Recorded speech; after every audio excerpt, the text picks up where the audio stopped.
Hey guys, Legend. I've been getting a lot of emails with these misconceptions in them. People think I'm hiding in my bunker with my tactical gear and my food, waiting for the end of the world and looking forward to it. And while I do a lot of prepping, all that does is give me peace of mind. But I do like to live life. I have a lot of hobbies, a lot of things I love to do. So I thought in the channel I'm going to share a little bit more of that with you guys, show you a few things I like to do, and hopefully you guys enjoy it. One of the things I love to do is restore, build, and find old guitars or new guitars, and I love to play. I love restoring them, so I'm going to show you a few of these guitars today. Anyway, let's get started here. I do restore a lot of guitars, so I'll just go down the line. I've had several. I'm not going to show you every guitar I have because some are really sought after, and you wouldn't believe the emails people get just wanting you to buy those things. So anyway, here we go. This one right here was made in 1964. It's a Royal. It's an electric 12 string. It's really cool. It's a hollow body, and these are really rare. You usually don't see a lot of 12 string electrics, or hollow bodies for that much. So I'm going to restore this and probably sell it, or keep it for myself, I haven't decided. Kind of a cool guitar. It caught my eye. It was actually attached to the roof of a pawn shop and sitting there dusty with spider webs, and I made the guy an offer, a few bucks. And he's like, yeah, I can take that at my wall. So I'm going to do this and probably make 500% off what I paid for it. Who knows?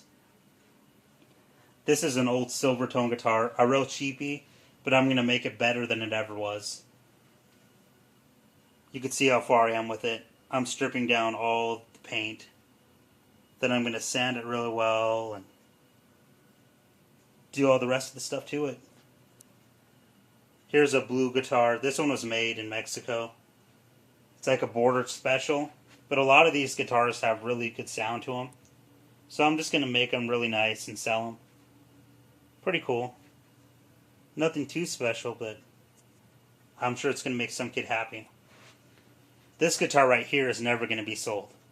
This was actually my grandma's guitar.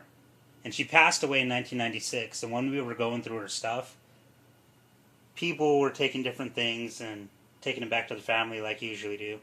And I saw this guitar, and everyone said I could have it. And I didn't know she played or had it. So every day I'd take it into the backyard, and I'd sit there messing with it, trying to figure it out. And after a while, I taught myself guitar on it. It was really cool. I liked it. So that's always going to be here. I'm never going to trade it, never going to sell it. Just awesome. This guitar is almost done. It's already got a clear coat on it. It was also a border special. But I'm going to do some painting or something to it just to make it a little bit more appealing. And I'm sure someone will be really happy with it. It sounds really nice. This guitar right here was made in 1972. It's an Epiphone Texan 12. And it's absolutely my favorite 12 string to play. What people don't realize is when you buy guitars, they get better with age. And this one has really gotten better. I just love it. It's my favorite 12 string to play ever. And I played a bunch. Gibsons, Fenders, that whole group of stuff. So this is always going to be here. Has a sunburst finish. No, I didn't restore this one. I just got it in a pawn shop. And I love it. Anyway, let's go over here to some electrics. This is a Samick Interceptor. It's kind of a cheaper guitar, but it was my second one and my first electric.